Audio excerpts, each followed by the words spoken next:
पन्नगे च सुरेंद्रे च कौशिके पाद संस्पृशि निर्विशेष मनस्काय श्री वीरस्वामिने नमः।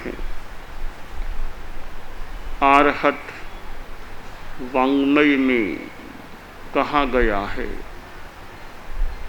उल्लो सुक्को ये दो छूढ़ा गोलया मट्टिया मया दो भी आवडिया कुड्डे जो उल्लो सो तत्थ लग गई एवं लगंति दुम्मेहा जे नरा काम लालसा गिरत्ता उन लगंती जहाँ सुक्को उगोलव।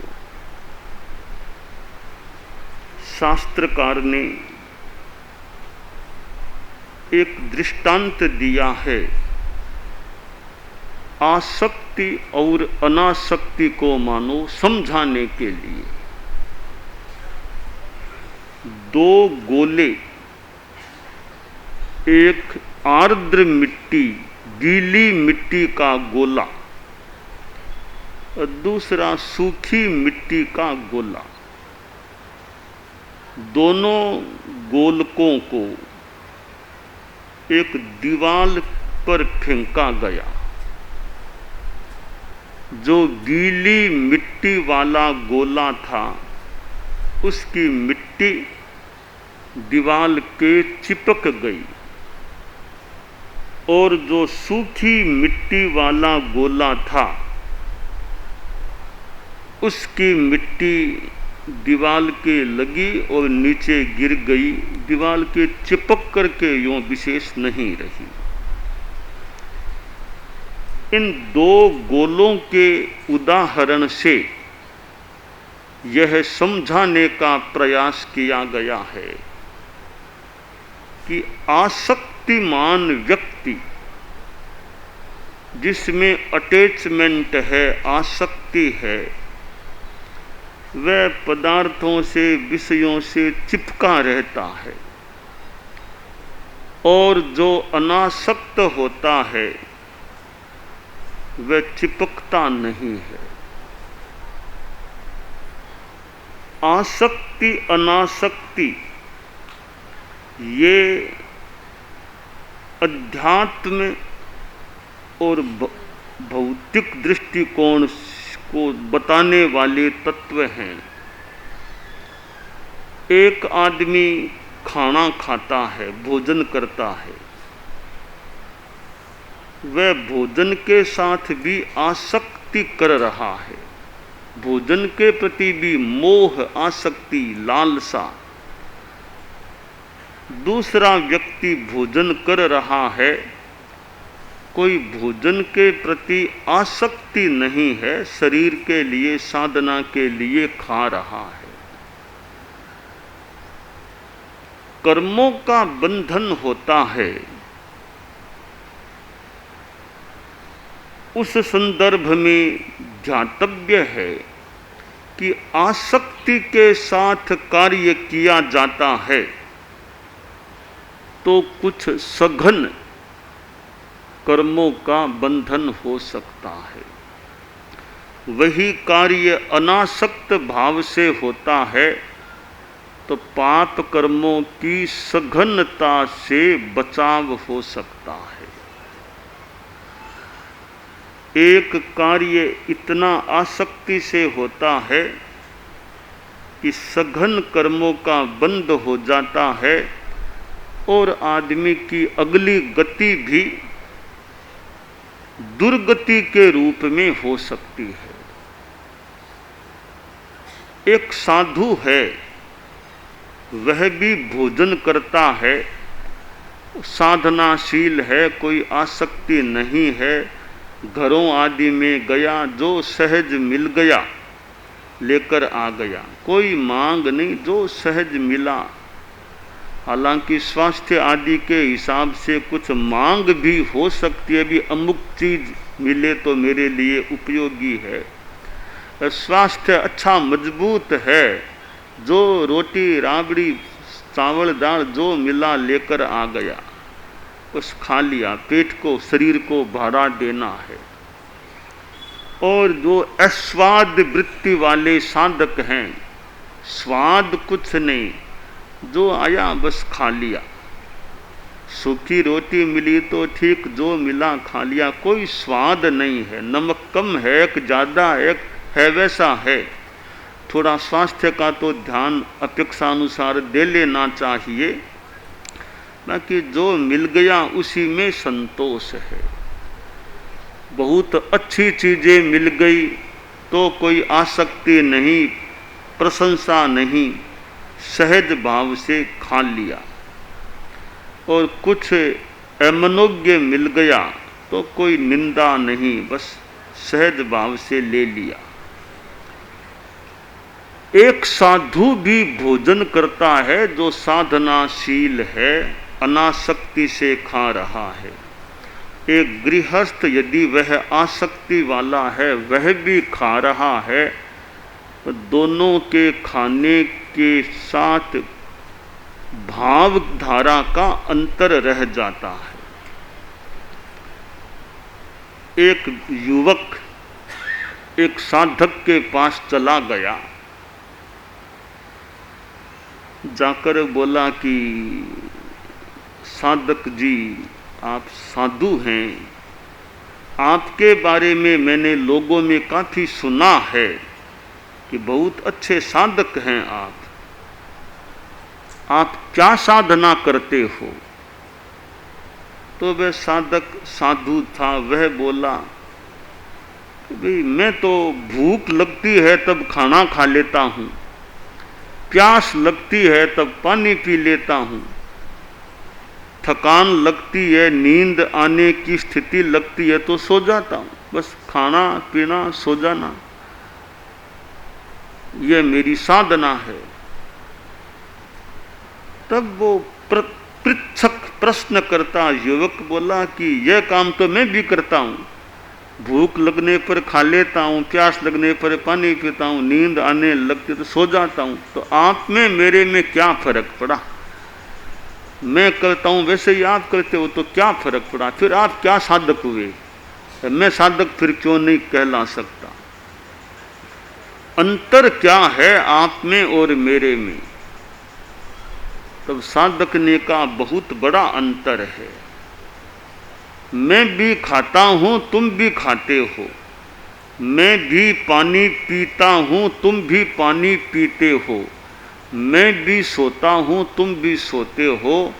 यह ऊपरी तौर पर तो मान ले समानता है, प्रवृत्ति की समानता है, पर अंतर यह है मैं खाता हूँ बिना राग द्वेष भाव के खाता हूँ, खाने में कोई राग द्वेष नहीं करता हूँ, सहज भाव से जो मिला बस खा लिया। पानी पीता हूँ वो भी सहज भाव से, कोई राग द्वेष नहीं, ठंडा आया तो ठंडा, कम ठंडा जैसा आया पी लिया, बस कोई राग द्वेष नहीं करता। सोता हूँ तो भी कायोत्सर्ग की मुद्रा में सोता हूँ, कोई नींद का सुख भोगने के लिए नहीं, शरीर को विश्राम देने के लिए, और कायोत्सर्ग के रूप में, योग निद्रा के रूप में सोता हूँ। क्या तुम्हारी यह स्थिति है क्या? बाप जी मैं तो आपके नेड़े नेड़ासी नहीं हूँ, मैं तो सामान्य गृहस्थ हूँ, थोड़ा नमक कम रह जाए फुलके में, साग में, इतने में मैं तो सुनाना शुरू कर देता हूँ। मेरे में कहाँ आप जैसी अनासक्ति है, कहाँ समभाव है। पानी ठंडा न मिले तो बोलने लग जाता हूँ, सोता मैं तो कैसे ही सो जाता हूँ, न कायोत्सर्ग जानता न योग निद्रा में, तो ऐसे ही सो जाता हूँ। तो साधक ने कहा बस यह अंतर है, ऊपरी प्रवृत्ति में समानता हो सकती है और भीतर की स्थिति में असमानता हो सकती है। साधु यानी साधक और सामान्य आदमी में यह बड़ा अंतर हो सकता है। आप लोग गृहस्थ हैं, मान लो साधु नहीं हैं, गार्हस्थ्य में भी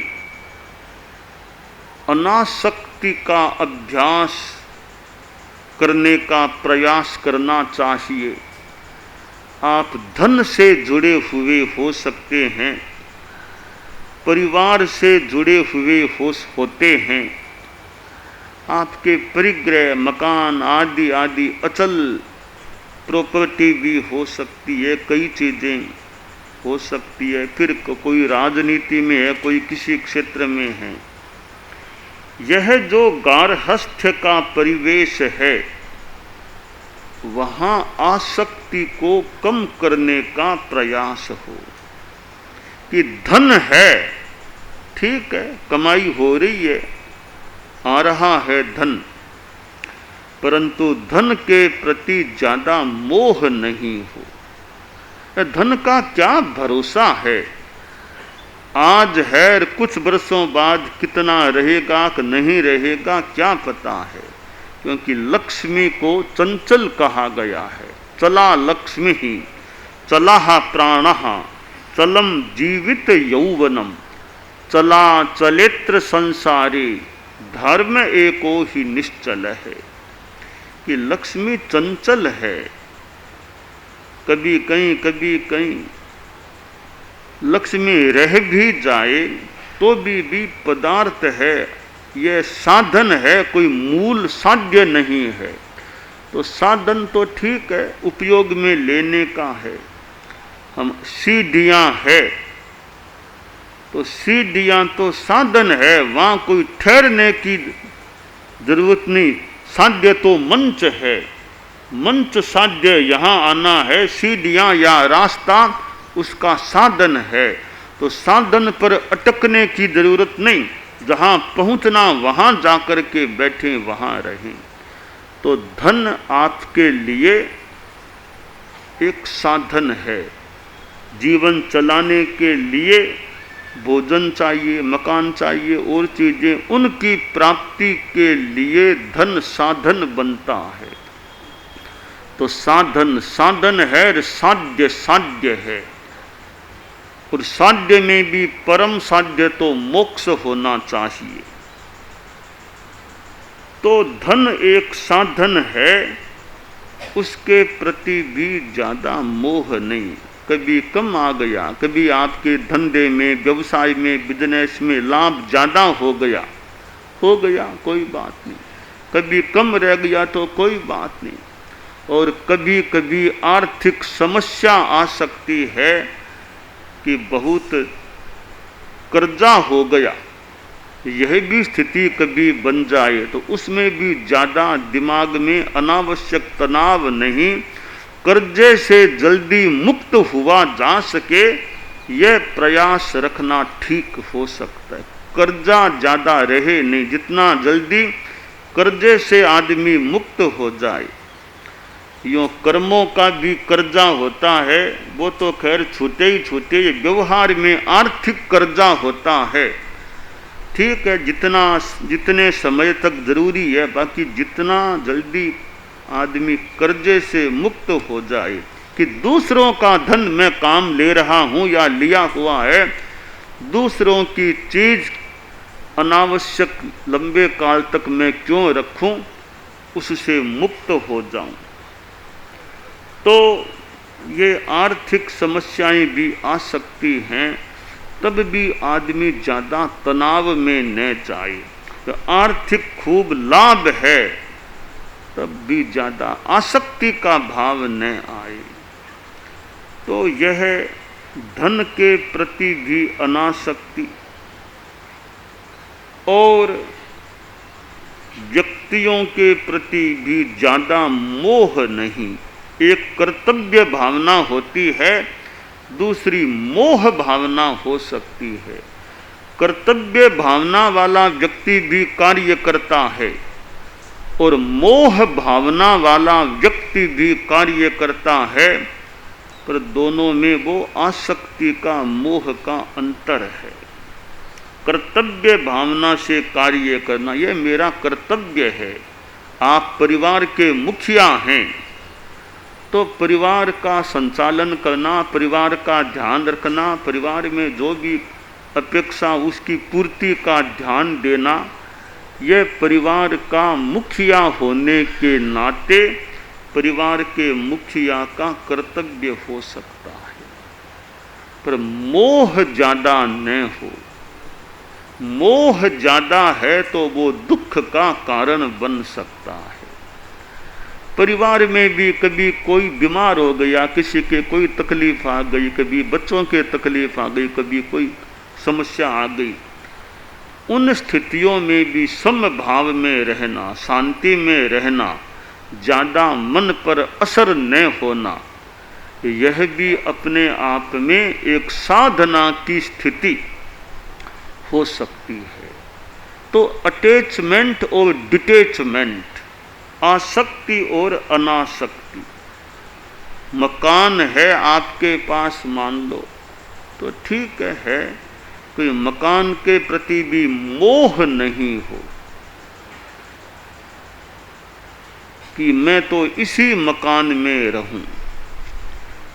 मकान दूसरा हो गया, बच्चे कहते हैं कि अब दूसरे मकान में चलें, और वो पिता दादा कहता है नहीं मैं तो इसी मकान में रहूँगा दूसरे।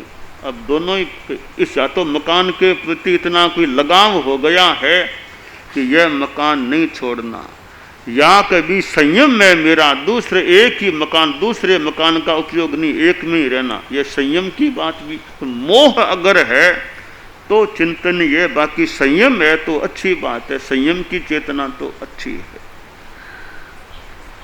शास्त्रकार ने जो यह दो गोलों के माध्यम से बताया है, आसक्ति अनासक्ति, सारे कार्य करते हुए भी अनासक्ति का भाव रखा जाए तो पाप कर्मों के बंधन से काफी बचाव हो सकता है। भोजन में एक तो कोई मनोज्ञ चीज आ गई, उसकी बार बार प्रशंसा करना, हो कितनी बढ़िया, प्रशंसा करते करते खाना, एक शांत भाव से जो मिल गया ठीक है। अनुकूल नहीं मिला, प्रतिकूल, तो बार बार उसकी निंदा करना।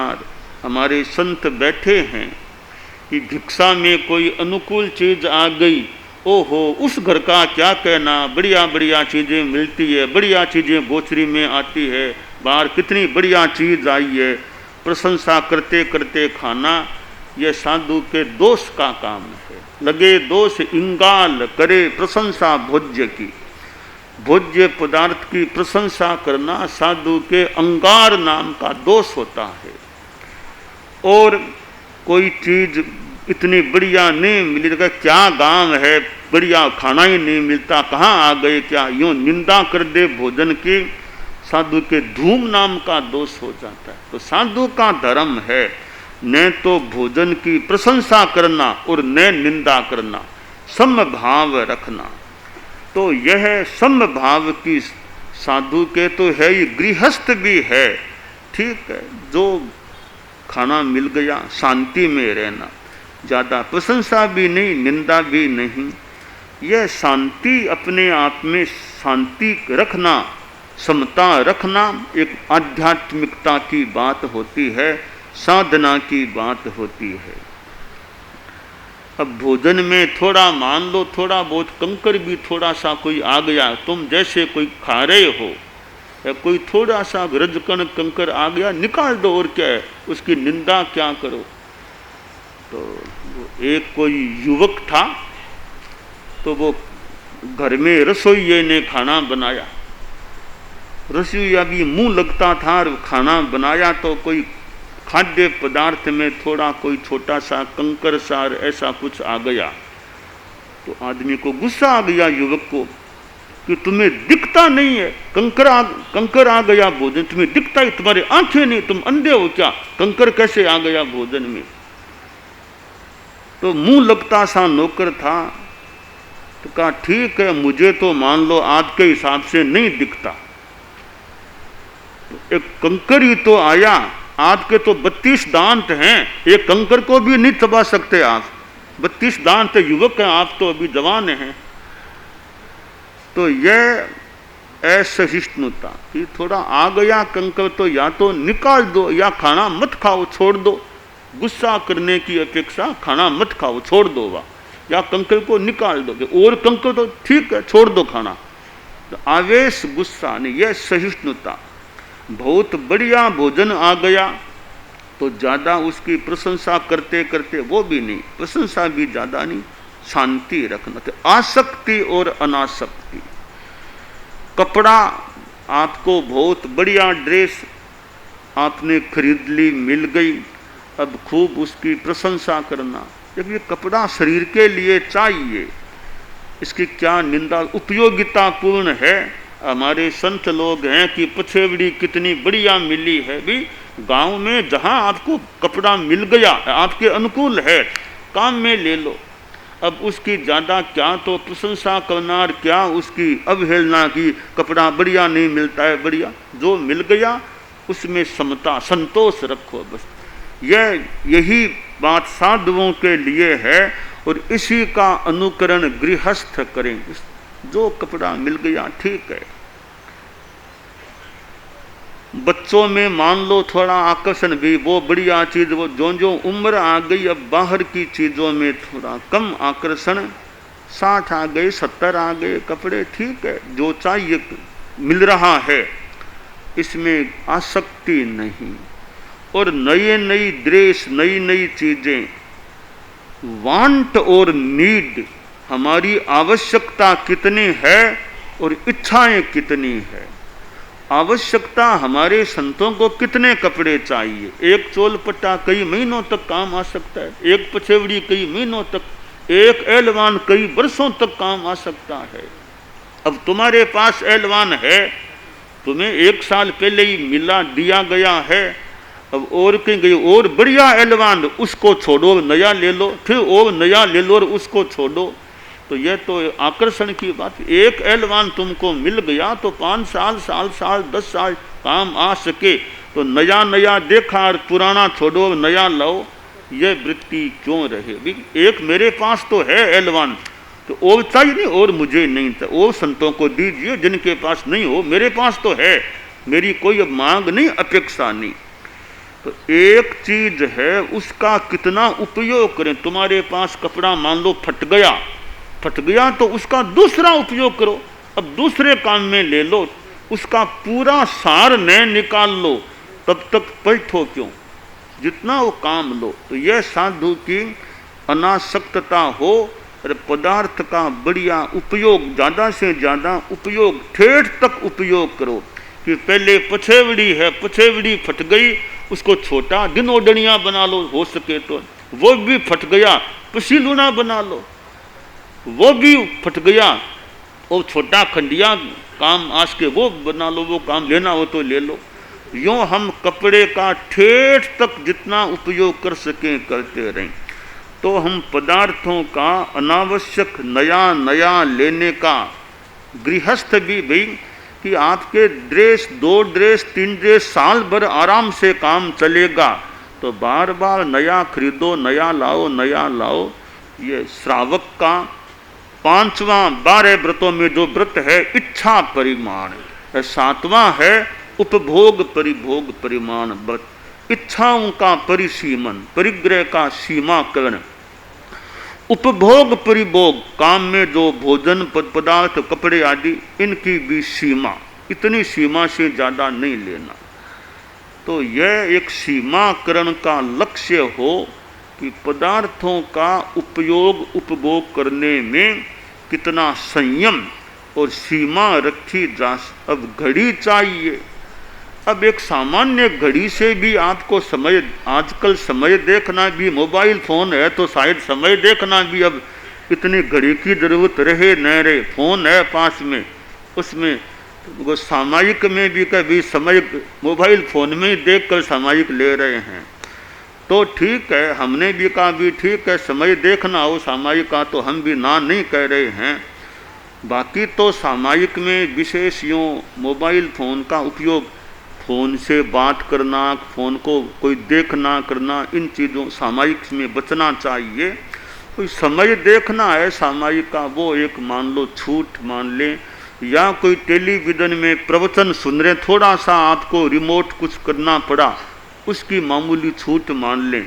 बाकी मोबाइल फ़ोन से बातें करना, मोबाइल फ़ोन में कोई दृश्य देखना करना, इन चीज़ों से मंबाइल फ़ोन एकदम या तो चालू रहे ही नहीं, ताकि बीच में कोई नए घंटे बजे न, ठीक रहे। और बाई चांस चालू रह गया और घंटी बज जाए तो बंद करना पड़े तो थोड़ा प्रायश्चित ले लिया जाए।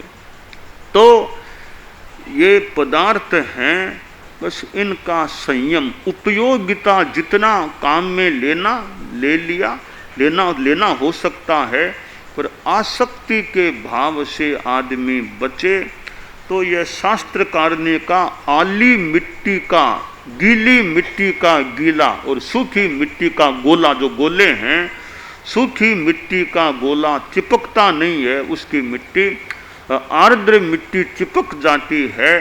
तो इसी प्रकार जो आसक्त आदमी वो विषयों से चिपकता है, अनासक्त आदमी चिपकता नहीं है। यह जो नहीं चिपकना, यह एक साधना की स्थिति होती है।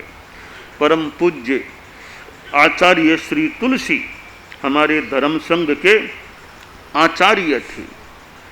कितने लंबे काल तक वे, यानी करीब 61 वर्षों तक आचार्य प्लस गणाधिपति रहे थे और कहाँ कहाँ पधारे थे।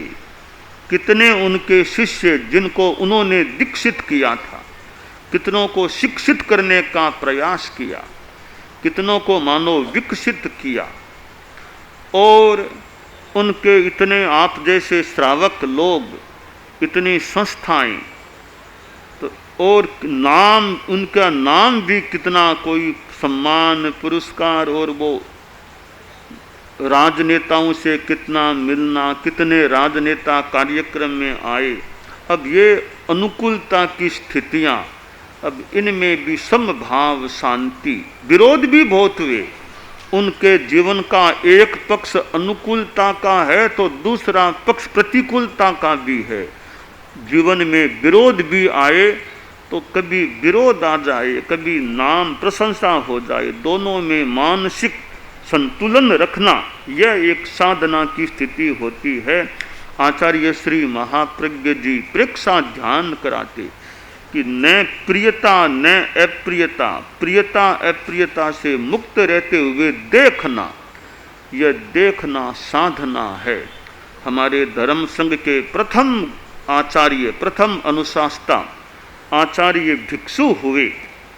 अब उनका भी विरोध हुआ, कोई कुछ बोल दे कर दे तो भी समता शांति, कि यहाँ तक कि तुम्हारा मुंह देखने वाला नरक, सुबह सुबह तुम्हारा मुंह देखने वाला नरक में जाता है।